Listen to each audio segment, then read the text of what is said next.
Please welcome one of the original developers of Google Earth, Dave Lorenzini, presenting Google Glass, something that will change the way people look at the world.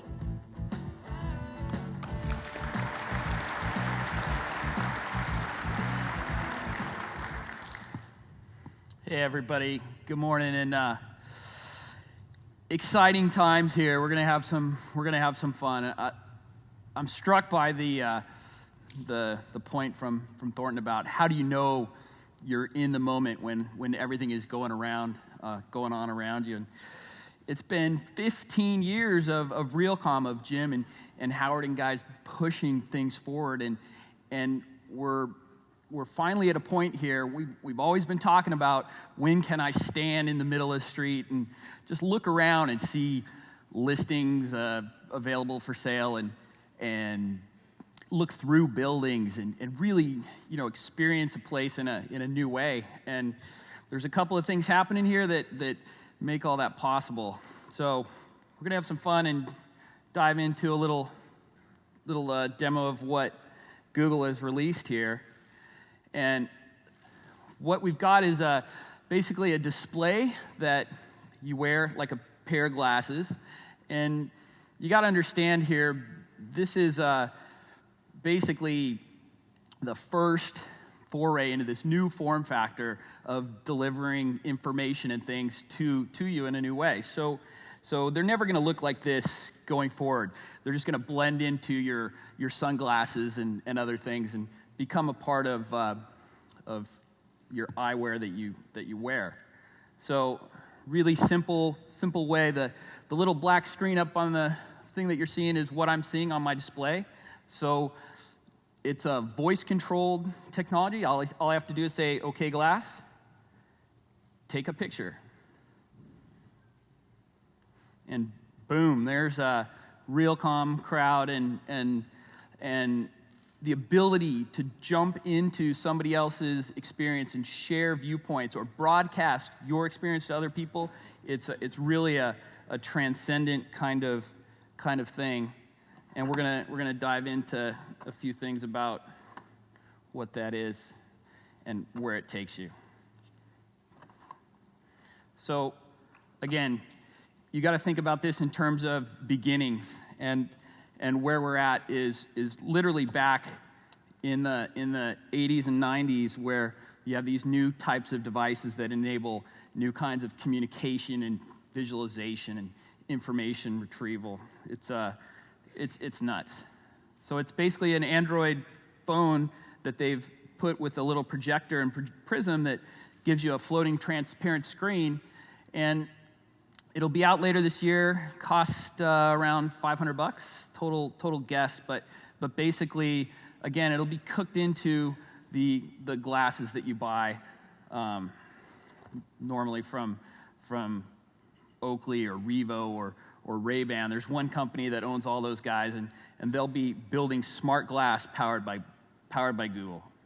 And Google's idea is that glass is there when you need it, but it's out of the way when you don't. So this is not for browsing and watching immersive movies and playing Xbox-style games just on your head. This is about getting information when you need it, timely, where you are, and going. This isn't going to replace your phone, your iPad anytime soon. It's tethered to Wi-Fi or your cell phone to make calls.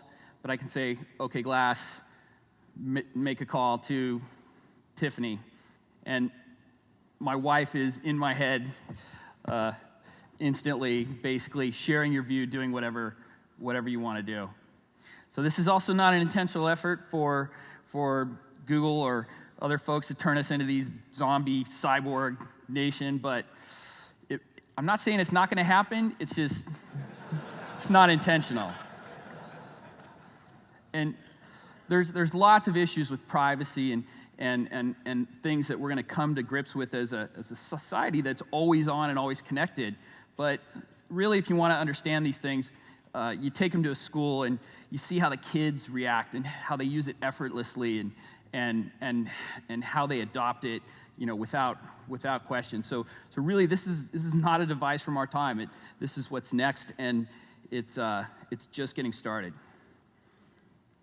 So some of the impacts you'll see right off the bat with commercial real estate is we have this ability to visualize the world in an incredible new way.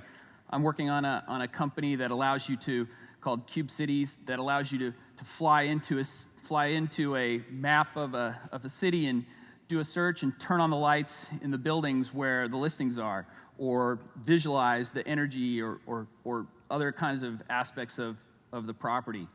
And being able to see listings or do a hangout and walk a remote group through a building. You'll see this happen here shortly over the next year, and only increase as this shared viewpoint and this easy ability for us to communicate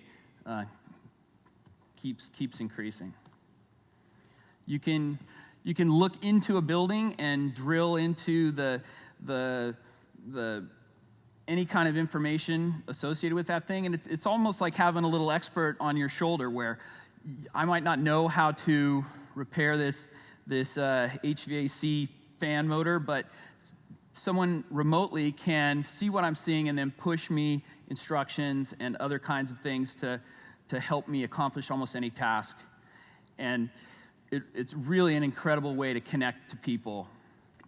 Another thing it does today, which is just incredible, is the ability to translate or convert just about anything. So I can tap the screen and say, "Okay, Glass, Google how to say this is a great property in Japanese." And in my ear, you'll notice there's no speaker. They have a little bone-conducting mic. Basically, behind my ear, you hear that translation in Japanese, and you're able to break down some of these barriers between people. So for traveling, these things are going to be incredible for travel and tours and things like that. This is an example of what we're doing with the Cube City stuff, where I can actually overlay layers of information into the real world. And whereas before I would have never taken out my phone and looked around, with Glass, you can basically bring those kinds of information into the real world and see it in an effortless effortless way. You can also visualize what's not there with analytics and other kinds of things, and see again trends and other things pushed to your view.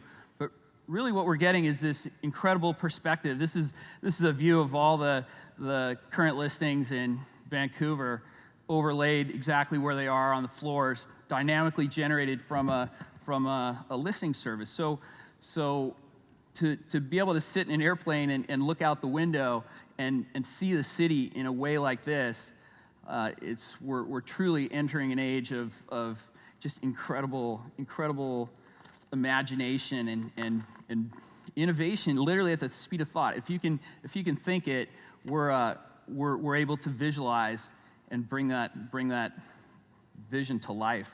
So again, we're creating the next internet inside of the world around us. So no more staring at screens. It's you're living your life with the information around you, and going towards an age of 20/20 vision with literally, it works out really well. In 7 years, we're going to have movie quality special effects and info pushed to our vision in a way that you literally will have to lift your glasses to see what's real. And 7 years away, unbelievable stuff. But this year, by the end of this year, we'll be able to stand in the street, look around, and see these layers overlaid onto actual buildings, and what we've been talking about for 15 years with Jim and everybody, it's happening. So how do you know things are happening? How do you know you're at a point of change? And for me, the answer is the things that you've always dreamed about are literally coming true. So check out Cube Cities for the visualization stuff. Glass will be out towards the end of the year and really make an impact for Christmas of 2014. There's going to be a lot of these under the tree, and they'll be very, very useful. Lots of crazy things you can do with them. And we're doing a little talk and conference on glass in more depth, and come by and try them. There's no amount of talking that will convey what's coming with this stuff. So come try them, and thanks again. And truly, it's an amazing time.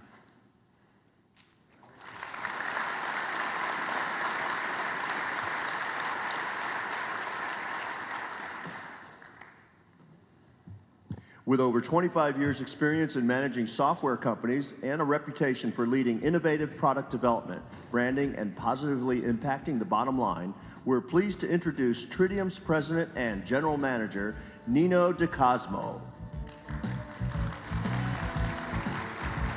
Thank you. So Thornton and I uncovered that we're both University of Michigan alums. So now I think you all have a feel for what a graduate class is like at the University of Michigan. Except at the end, he says, no notes, you now have a quiz, and 95% of you are likely to fail the quiz. So you're like, thanks, brother, I'm pumped. Pass out the quiz, man. So anyways, good presentation. So I was asked to talk a little bit about technology trends. Good news is the gentleman before me did a nice job, I think, of talking about some of the things we'll see going forward in technology. So we'll talk a little bit about how we bring some of that together. So most of you, I hope, are using our products at Tritium. Thank you, we appreciate it. For those of you that are, for those of you that aren't, we've got our booth set up, so we'll be happy to sell you some software. But we've had a lot of change in the last 12 months at Tritium, a lot of change, and a lot of what you see here today is talking about technology and change. And so as we go forward, the future of the organization really is going to come around technology and how we bring technology and software to market. And so over the last 12 months, Tritium set about the path of bringing in a tremendous amount of competency and leadership capability in the areas of technology. So I joined the company just 3 months ago. I've got about 25 years in the software and technology business. I spent quite a few years as a global executive at EDS Corporation, which is now Hewlett-Packard. We've brought in leadership from a lot of big brand technology companies, Hewlett-Packard, Dell, NEC, and companies also in the building space as well. So we can find balance in the way we go forward with our traditional space as well as the technology space going forward. So the investments we're going to make going forward are going to be very important, and having a good solid understanding of technology is going to be critically important to what we do, as you can see from everything that's been discussed here this morning. So just a little bit about Niagara. Come visit us on the show floor, but we've got about just under 370,000 installations of our software globally, with over 100 OEMs as channel partners of our product, and more than 10,000 certified professionals that are designing, developing, and installing our software across the globe. So with that in mind, where are we going to invest going forward? Not unusual, a lot of big changes in the technology business. In the last 20 years, I've seen a tremendous amount of change myself, but I thought this was just an interesting fact. If you go back maybe about 50 years, down to the 1950s, 500 megabyte of data was a lot of data.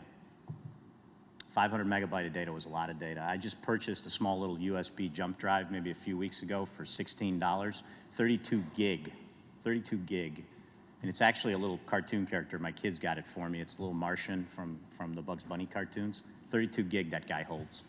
So tremendous amount of development over time. So where are we going to be investing? We're going to be investing, as you saw, in bringing together the data. So it's real cool to have the glasses. It's real cool to have the PDAs and the tablets and the mobility. There's no question about that. But how do you bring all that together so the data resides in a place that you can then do the analytics and come out with the information? And that's where our software starts to move forward. It starts to move everything forward. So we're going to continue to invest in big data and the way that our software handles the big data. We're going to continue to invest in mobility and the way that that data can then be delivered and designed and delivered out to the mobile devices, wherever they're going to be, whether they're going to be a PDA, a tablet, or in fact Google Glass. And then we're going to continue to invest in cybersecurity. It was kind of interesting listening to some of the answers to the questions that Thornton posed around what's going to be the future in the commercial real estate and the buildings business. And so it was a lot around applications, data, et cetera. Cybersecurity is extremely important For any of you that came here yesterday, the day before, and connected through Richmond, we were coming out. Tritium's offices in Richmond, Virginia. We had a bomb threat that shut down the airport for 4 hours yesterday. So the physical security, the cyber security going forward, as all that data becomes available and those databases are distributed across the globe, security is going to be extremely important. We're going to continue to invest in it from a software perspective, but we're going to continue to also work very hard and invest a lot of money going forward with our channel partners to ensure that security is built in the installation of the product, in the configuration of the product, and then the layering of security to make sure those products aren't exposed in a way that creates vulnerabilities. That's something that we have to do together going forward. So these are the areas we're going to continue to invest in. I was only given 6 minutes, so Jim, hopefully I got it in 6 minutes for you, so we keep the agenda moving forward. So that's just a little bit about us. Please come visit us out on the showroom floor. I'd be happy to talk to you in depth about. We've got a couple of sessions that our chief technologist, John Sublett, is going to be running. That's going to talk about our products in more depth. But that's a little bit of the direction based on what we see going forward in technology. So thank you.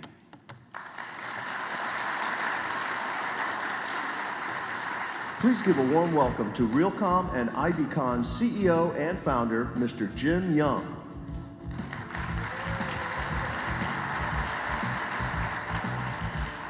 Well, it's great to be back. This is year 15. That's pretty amazing. And it feels, you kind of go through chunks of big changes, and this really feels like we're getting ready to take it to another level. We went through .com, we started in 1998. And if you look at all the combinations of the speakers from Thornton with the big picture, the big data, the machine-to-machine, the Internet of Things, and then Anant showing how all the information systems are coming through. We bring up, God bless Dave. He was here in 2000 when he showed this little company called Keyhole that turned into Google Earth.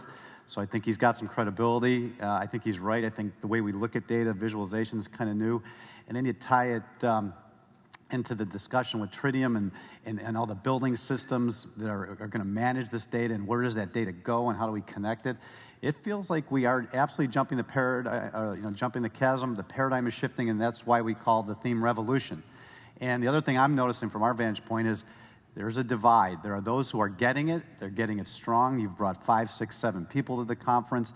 There are those who are kind of still waiting and watching, and we're seeing the way you practice, manage, operate, practice real estate. There's 2 distinct classes, 3. Basically, the ones forging forward, the ones who are kind of watching, and then the ones who are absolutely falling behind. So thank you for being here for 15 years and continuing this journey, and let's see what happens next. So where we're going to go right now is to the IBCon portion of the conversation, the smart buildings, and I just got a couple statements that I want to make. So it's really been journey's been a long one. 15 years on the Realcomm side, the intelligent building journey about 10, and not smart buildings that we kind of knew from our dads or grandfathers' days, but the next generation, open, interoperable, integrated. We've gone from proprietary systems into open, interoperable, integrated, IP-centric platforms, web-enable everything, and that really changes the rules. And it's not just one building anymore, it's multiple buildings. So what do? We wanted to find the guys doing this stuff. We call them ingenious, to bring 4 visionary leaders, end users, not people theorizing, but people doing it. So as I call your name, if you could come on up. These are all friends, by the way, too. We fought the battle together. Daryl Smith, Director of Facilities and Energy for that little company, Microsoft. Daryl's talking point, 500 million data points from the campus collected every day. Hospitality and entertainment. We got to get the casinos and the resorts in there. John Leslie, Director of Building and Energy Management Systems, Mgm Resorts. And in case you don't know, they just don't own MGM Resort. They own like 90% of all the hotels in Las Vegas. I was amazed to realize how many properties are there. And John, he goes, we're going to connect everything to the network, including the Mirage volcano. Okay, we need to get office. I go back to my old tried and true smartest guy in New York City, Bloomberg compatriot, John, 55 Broad Street. 13 years ago, I think we gave John the Digi Award. He's been fighting right along with us for 13 years. John Gilbert, EVP and CEO of Rudin Properties. And last but not least, a trusted friend, Scott Morey, Senior VP and CEO of General Growth, major mall owner in the United States. Scott and I talked in his office 10 years ago about cooking motors to the network, looking at how they were warning to determine if they were going to fail. One of the smartest guys I know, 4,000 IP addresses for every mall, and we're just getting started. So we're going to have a good, fun, lively discussion. All right. Oh, got the clicker. Yes. Can you steal John's? It's always operator error. All right. So what I've asked these guys to do is to frame it up, take a couple minutes to say why they think they're up here, and then we're going to jump right into some questions, and hopefully we're a little behind, but we're going to have some time for some audience interaction. I love Thornton's style, and get you guys engaged and see what's on your mind. So, Daryl? That's great. So I'm thrilled to be here. I appreciate everybody's making the investment to be here as well. This is my 9th year at Realcomm, so I think next year I get a jacket or a patch or something. So where you are today is where I started, what I could learn, and I never expected to be sitting up here. What we were doing is solving a business problem. That's really what we were doing, is anchored in. And I'm going to take 3 years of research, thousands of conversations, and boiling it up into 5 minutes. And I like a challenge. So if you think about the Microsoft campus in Redmond, it's 145 structures, 15 million square feet, 58,000 housed heads. We're a small-sized city. We have disparity across our campus. Just as Microsoft was growing, we had multiple general contractors building as quick as they could, and we really didn't have any standards, a binder that said, here's how you build a Microsoft building. So the contractors, developers did what they did. They built what they thought was best. And we ended up with disparity. We're 100 megawatt peak. We're 3% of the utility load. Utility load serves 1 million people. So we can actually move the dial of how we start and stop our buildings. And a $60 million annual utility budget, and we're in the 3rd lowest energy cost state in the nation. And we're connected to 2 million points. This is all the data point from all the infrastructure. And over a 24-hour period, we collect 500 million data transactions, as Jim has said. And we had done nothing with this. That was our problem statement. And it was anchored in, we called it a lot of stuff. Turns out to be big data, so it's much more a better statement. And it was, what could we do with this information? And so our problem is an industry problem. It's disparity. So we don't have optics across our portfolio with all this disparity that when we adjust the mechanical system, did we just make the building healthier? Did we degrade it? Did we save energy? All we're reporting is manual. And we stopped doing a lot of the reporting just because it's so labor intensive. And so our vision was taking all this disparity onto a common platform. It's taking this intelligence of all this disparate systems, protocols, and being able to aggregate it onto just one screen, if you will. And this is not a Microsoft issue. This is an industry issue. We, the industry, have been building buildings the same way the last 30 to 50 years. Everybody builds in silos, and the ability to aggregate, to talk across all these different disparate systems and aggregate the data has been phenomenal for us. And really want to talk about do more with new. Well, it really is do more with a tool is what I should say, because any group, if you have strong talent and good tools, great. But if you're missing one or the other, you're not going to be very effective. And that was the case with us. We lacked a tool. And the good news is, when you go out to the showcase, and it's Microsoft isn't building a product, we have partners that are building on the Microsoft platform. So think of SQL, SharePoint, Silverlight, Windows. That's a platform. And there's people out there that are both on the side of telling you what to do, help you set the strategy, and actually deliver solutions. So there's a lot. So you can walk away from here, and it's off the shelf. You can go buy one today. And it's great to hear the conversations have improved. So I want to give you a little before and after. So before, labor-intensive reporting, 80 hours to do one business report that we would do each quarter. We called the quarterly report because it's too labor-intensive to do it monthly. We were blind. I have multiple systems. You need 22 screens to see our campus. That's ridiculous. How do you manage at that scale? We had a 5-year manual retro commissioning. So the day after we walked away from a building, we're going to continue to do maintenance, but we're not going to come back there for 5 years. That seems like a long time. We were saving 1.5% of our energy by doing all the right things we should. And now today, automate all reporting, both performance reporting, fault detection reporting. We're visualizing our whole portfolio. We can tell you the health of the campus, health of the building. We're continuously communicating. We're tuning the building in real time and finding phenomenal savings. We're saving at least 10% on our energy. And this is on top of already doing all the right things through energy conservation measures. And the payback's in 18 months. So let me help set the tone here. So this is 18 months, the third lowest energy cost state in the nation, and prior to utility rebates. So after utility rebates, the utility is rebating the software, the deployment, and some of the IT costs. And the payback is, why didn't you do this sooner? So if I tell you it's fairly easy to do, the technology is there, you're going to talk to the people who are doing this today, and it's pretty close to almost next to nothing, then my question is, what are you waiting for? And I just want to end on that. Well, and I mean, that's just an incredible point, because we're a crowd of 1,000, 1,100, at the conference. We've the nucleus of innovation for the entire commercial real estate. You go to ICSC, 35,000, 50,000 people. And, they're still doing things the old way. This room has always been the group that is pushing things forward.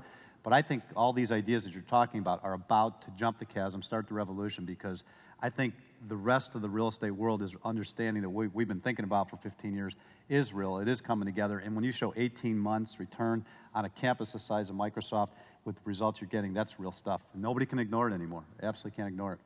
John. Hi, thank you. It's a great honor to be here.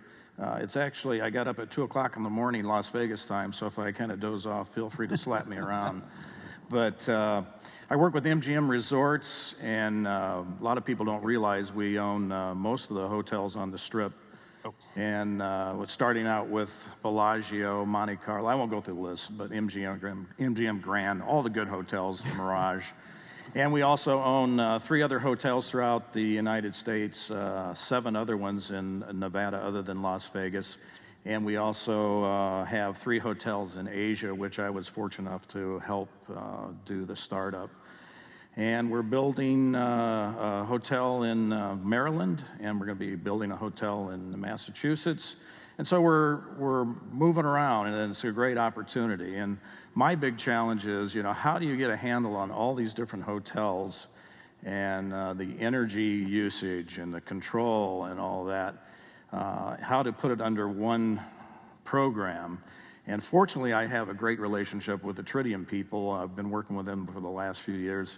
And we've got everything from heavy protocol to non-protocol items all migrated together. And I just threw a couple slides here, very simple slides put together by a simple-minded person there. I don't know where my remote went. Here, it's over here. Okay, let's look at the dolphins there. A lot of people don't realize that the Mirage has a 2 million gallon dolphin habitat. And every bit of that habitat is controlled by our automation system.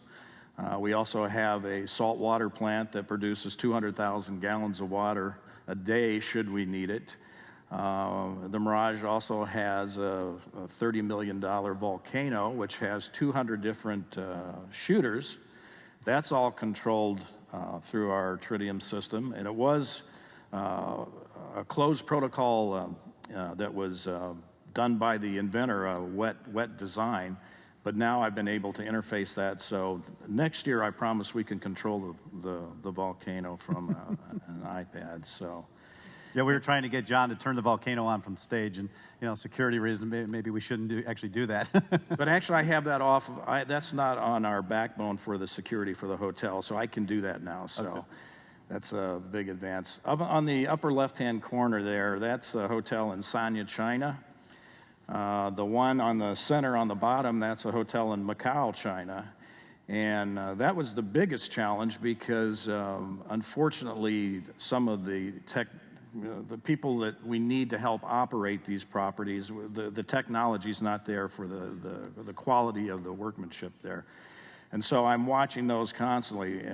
Fortunately, every drop of water, every spark of electricity, every pound of steam, we meter. And with these 2 properties that are in Asia, I'm able to actually put together a program where I can tell who's in the central plant just by looking at the signature of the energy usage. I can say, oh my God, Frankie Yip is in the plant today, it's going to be a bad day. things like that. And that's true, that actually happens. But what's great is the success that we've had. When I first went to Macau, the power bills were 1.9 million a month. And we were able to get it down below 800,000 through this energy technology that a lot of it I wrote myself, a lot of it I used with other, or I got from other contractors. And then a lot of people don't realize of all the hotels that we have on our strip, the power bill just for the Las Vegas hotels is about $500,000 a day. So when you save 10%, 5%, it's a huge impact. And so it's been great to just be able to control everything. Unfortunately, some of the older hotels that we bought have some of the older technology we haven't switched over yet, but it's kind of a continual process and continual learning curve there. So, Perfect. You know, the other point I want to make, we intentionally wanted to not just get the biggest brains and thought leaders we could find, but the diversity of the portfolio types of corporate, hospitality, entertainment, office, retail. The other thing I want to point out is the decision-making structure. CIO, COO, facilities, energy, and sustainability, right? So when people say, well, where do you go into these companies to find who wants to do a next-generation smart connected building, you can't just knock on the door and say, I want to talk to that person. You got to find the person who's going to drive it. And in this particular case, you got 4 different people in the organization who are driving smart building initiatives, which I think that's important to bring up because as we're in this change, this jumping of the chasm, there's a lot of chaos. And it's not like you can just look for one person to drive it consistently across the board. John, I think you're going to have to go backwards. I think a few slides. Thanks, Jim. Good morning, everyone.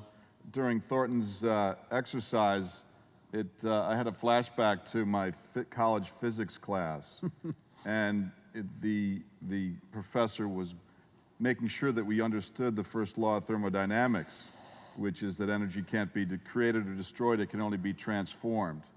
And I think the transformation of the room as people broke into the groups was, I think, a perfect acknowledgement of that law. The second thing that dawned on me during that exercise was, if you think you're in the real estate business, think again. That whole exercise was about the management of information, and I think that's really the business that we're in. And at Rudin, we're a privately owned company. We own 15 million square feet in the city, 10 million commercial, 5 million residential. And what some of you talked about in terms of struggling, Groundhog Day, data, how do we get our arms around it? We dealt with those same issues. And what we did, we were asked by Con Edison, our local utility, to be the petri dish for their smart grid program. And we met some smart people up at Columbia. Dr. Roger Anderson is here. He stopped by the booth and talked to him, machine learning algorithms. We began to really understand that what was missing for us was an operating system. You know, this device has an operating system. Why shouldn't a commercial office building have an operating system? And we went out and we looked at what was out there, and we saw some smart pieces of it, but we never found that one single invention, that one single system that met all of our needs. So what we did was we went out and we created it. And what you're looking at right now is actually the executive overview of the product that we call DBOS. And DBOS is a consortium of Rudin, Columbia University, and the largest company that you've never heard of, Finmeccanica. We were very concerned about security, so we went and found the guys who actually do security for the Pentagon and for NATO. And whose bread and butter are creating underwater drones and tilt-wing helicopters that turn into airplanes. And they are our partner. You can meet them out on the floor. The concept really is to bring all the different silos, the disparate systems, to a single screen. And people have asked me, well, where's your control room? Right here.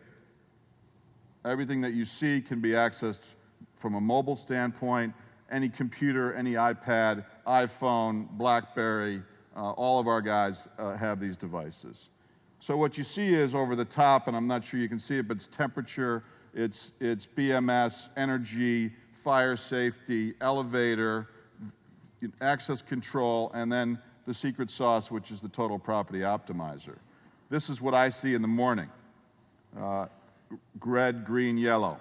If it's green, put your feet up. If it's yellow, go investigate. If it's red, get there as quickly as you can. The architecture of the system is very, very simple. The three main people that ultimately, or entities that see this, the executive, the building operator, and ultimately our tenants. We don't think that it's about who owns the data. We think it's about who is the quickest, who most quickly can turn that data over to your customers to create value. So what you see here is at the bottom there, again, all those silos feeding up into DBOS. This is what the building operator actually sees. He's drilled down right now into the BMS button. We call it a cockpit because it's more than a dashboard. There's lots of dashboards out there, but it's really about, think of yourself flying a plane in a fog bank. You can't see anything outside, but you can run fly that plane, run that building just by looking at the instruments in front of you. Very intuitive, very simple. It had to work for me, so it had to be very, very simple.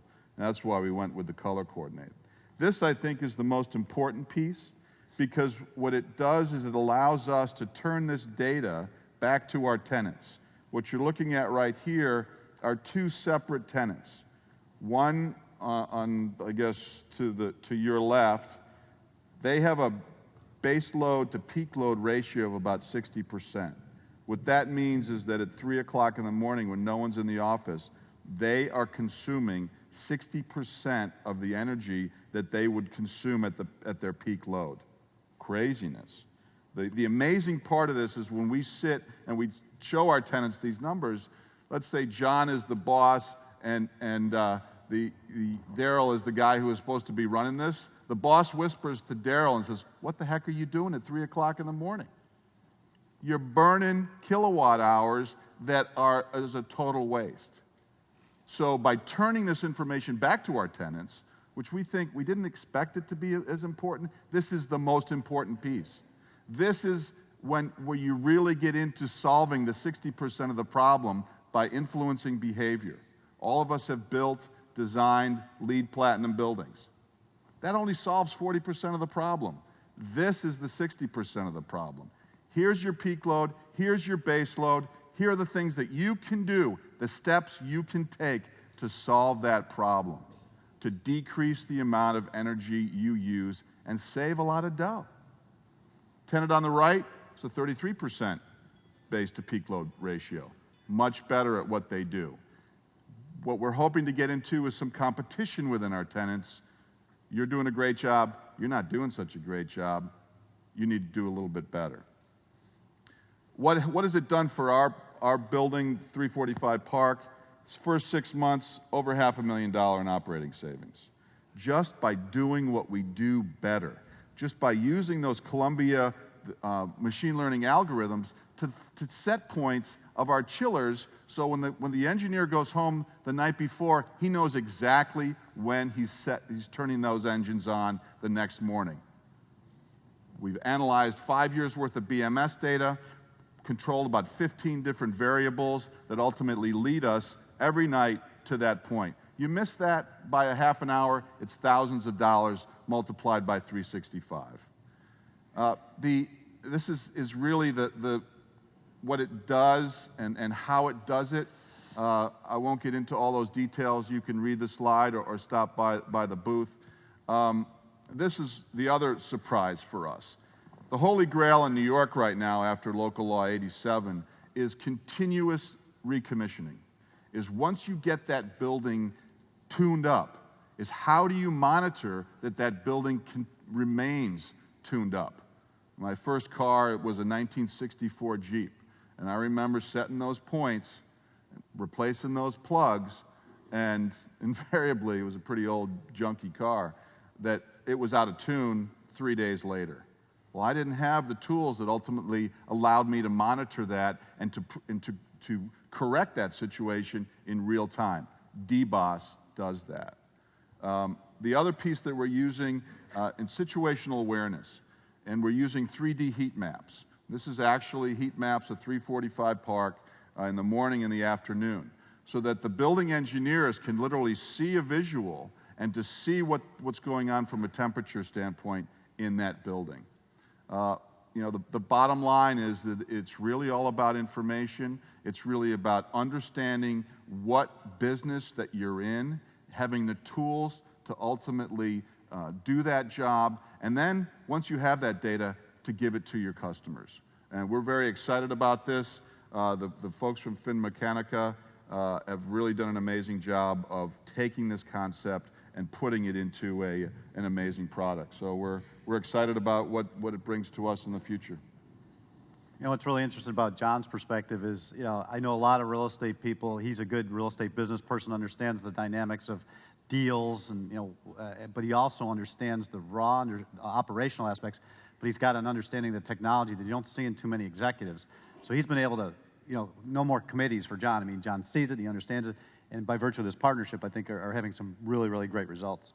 What's interesting too, Jim, is that this was built from the engine room out. This was not a top-down product. It's really built with our guys and gals who ultimately run these buildings, so it has to be intuitive. They're the ones using the tools, so it really is a bottom-up, homegrown kind of product. Very cool. Scott? So I didn't have any slides. You didn't tell me I was supposed to have slides. Jim. I'm just kidding. I only had one. I'm anti-slides. So we'll see how that goes. I'm with General Growth Properties. So General Growth Properties is the second largest owner of mall space in the U.S. We've got about 120 plus properties, pretty evenly dispersed across the U.S. And that equates about 124 million square feet. And then if you look at an energy basis, we actually spend close to 200 million a year on energy. So I joined General Growth about 2 years ago, and I always say fear and desperation lead to creativity, but I came in looking for cash. And from my experience at Equity Office when I was there from 2000 to 2004, when I met Jim about that actually, was I knew this would be a category. So I immediately kind of reached out to the people in asset management and how are things going, and oh, we're good, and energy's great, and you know, I didn't believe it. And so I hired who I think is one of the smarter guys on this topic, a guy named Quinn Munton with GPG, and we sort of looked at a bunch of properties, go, you know what, there's actually really money there, and did a pilot. And the target was trying to find a 10% reduction in spend per property. And we ended up in the high teens, actually, in that pilot. And it was just low-hanging fruit. At the end of the day, a lot of it, when you look at it, and what you're talking about in many cases, all of it, is about transparency is the first thing. You just don't know. Like, you don't know if the lights are on at 3 a.m., or you don't know the parking lot lights are on all night, or it's that. And then it comes about how do you optimize it and sustain that, which is to your point, John, I think, right? Finding a way in a tool where I'm giving transparency, but I'm using technology in a way to give controls to minimize the slippage that goes on naturally with any asset and you say any kind of process over time. And that's kind of the path that we've marched down. And it's interesting for me, actually, because I kind of view a lot of this stuff comes with utilities as something that should be a given. And maybe it's not, right? Because I think about Jim, you and I in 2001 or 2 were talking about this. And a lot of people weren't doing it, but I think in many cases I view as energy as something that should just happen. Like if you're not doing this, then it's a mistake. There used to be the debate years ago about, you know, sustainability and this stuff and what it meant on an economic basis and what it affected on cap rates, whether it's over, right? That's a given now, actually, without a doubt. So now it's about what else we can do, really, and how we connect stuff. And thinking of Thornton's SMAC, I don't know if we use that, right? I don't know if it's a great phrase to use on a consistent basis. But, you know, I also think about years past, we went to the Swiss Re building, Jim, in London. Right. And if my memory's correct, it was a Johnson Controls building, and it was an office building, and it was around the employee's ability to control the lights above their cube. Really simple, right? Mm-hmm. Where I think about you and I visited the AOL Time Warner building, 2004 maybe, right in Columbus Circle, which was the Mondrian Hotel, right, which was Cisco. Very simple, where if you set your temperature to 68 degrees and you use student TV stations and you dialed certain numbers, when you went back into that hotel, it remembered. And so I think what's happening next and what needs to happen next is about how we connect these things in more interesting ways that really further blend technical and virtual, right? Virtual being more technical, and physical space. And things like Google Glasses or our mobile phones, those are really, I view like bridges between the two worlds, right? Yep. And Google Glasses, I think, takes it to a very unique level. But even with mobile phones, and you look at Burberry or American Apparel, as these fascinating stores of the future that do that stuff. And I kind of think, Ryman, if you're not doing energy, you need to, but because I think the next wave coming is effectively that. Yep. Well, a couple things you said, leaving the lights on. Everybody can see when the light's on, and a certain amount of transparency. If somebody sees the lights on, you turn it on. But your story that you tell me, we're comfortable, we're sitting here, no reason to call anybody to complain, the temperature's just about right. But Daryl goes, 6 feet above your head, there's an air conditioning unit and a heating unit fighting each other all day long to keep that room. And how do you find that? How do you make that transparent? You're going to have engineers going every ceiling. Once all these devices are connected to the network and they're producing data, it tells you what ceiling to climb into or what basement to go looking for things. Well, take it further, alter HVAC loads based on physical traffic, right, on movement in malls or shopping centers or office buildings where you're even taking it to a whole new level, which is doable today, and people are doing that. Right. Well, we're doing it from an occupancy. We have turnstiles, but we also have elevators. Now, those elevators can tell you how much weight is in each of them, so that we can correspond with the turnstiles, with the elevators. We know who's going to which floor, and ultimately what we're finding out from this data is that people are leaving early on a Friday, so we can begin to ratchet down our chillers earlier than we normally would on a Friday, because people are leaving. So that it's really what we saw in Festival City in Dubai, where they had the infrared readers, and those, as people came in and left, so that they knew ultimately what the occupancy was of that mall, and they could either increase chilled water temperatures or fan speeds, or decrease them. We do the same thing. We have people counters, and especially like when the Love Show is getting ready to open, you have 3,000 people all of a sudden coming in. It's tied into our chiller programming, and then we'll drop the chiller temperature a couple degrees, or we'll open up some VAVs in the theater area and cool it off. So it's one of the things, since I got 4 very smart guys who are very well traveled and obviously passionate about this topic, is I don't think we can come to a conclusion today, but I want to throw it out on the table. So we've all looked at 1,000 buildings all over the world, and we've all got our different opinions on what a smart, connected, high-performance, intelligent green building is. And a lot of conversations today are around energy, which they should be, right? But I kind of think if you're just talking about energy, you're leaving too much on the table. So my definition so far is a building that's energy efficient, of course, sustainable, meets sustainability objectives, is operationally efficient. You don't send 10 guys out to do 10 tasks randomly. You got one guy doing things in the right order. You've got a building that the people want to be in, occupants, tenants, visitors, so you need occupant satisfaction. Wireless has got to work. And then all of that kind of leads to financial optimization. After all, we're all capitalists, and the most sustainable thing in this country, at least, is find the ROI. So to me, would you agree, Scott? That it's a multiple facets of an intelligent building? I think it has to be, but energy's gotten the most attention, I think, in utilities. Right. Yeah. And it's the rest, I think, is kind of, I don't want to say the new frontier, but again, going back and you talk about social mobility and analytics and all, it's taking that to a further level and to different groups, right? One of the things I'm frustrated is you go to multiple events or conferences or industries, and everybody's talking about it in silos. The sustainability execs are talking about this, and then the facilities people are talking about that. And it's like, this has to be a holistic conversation, doesn't it? Well, Jim, I think you missed one, and maybe it was included in one of your itemized pieces, is memory. Eric Kandel up at Columbia has written a great book. I recommend it, Age of Insight. And he was the guy who won the Nobel Prize in 2005, I believe, in chemistry, where he figured out that Einstein was wrong, that the speed of light was not the only constant in the universe, but that the biology and chemistry of memory is a constant. And I think our buildings have to become more biological. Yeah. They have to begin to remember, and they have to remember to learn from the things that they did. The Nest thermostat is a perfect example for our homes, but we then have to take that concept and put it through a 2 million square foot building. Right. So memory, and I think that's where Columbia's machine learning algorithms are very, very important, because Einstein said the definition of insanity was keep doing the same thing over and over again, expecting a different result. Right. Okay? We have to learn every single day what happens in our buildings, embed that memory, and learn from it the very next day. Well, I mean, it's not directly in line with your memory idea, but if you take an LED light bulb with a wireless sensor, you know, you screw it in, and this thing is, like Scott, we were talking about 10 years ago, anticipating when the bulb's going to fail, either by statistics or memory, and then the bulb sending the work order maintenance request right to the engineer, who then, you know, it's automatically ordered. There's no spreadsheets, there's no radios. I mean, that kind of efficiency is getting our energy objectives met, our sustainability, our operate. And I think with all the different technologies we see on both the real estate side and the smart building side, and then throw in Thornton's general technology M2M movement,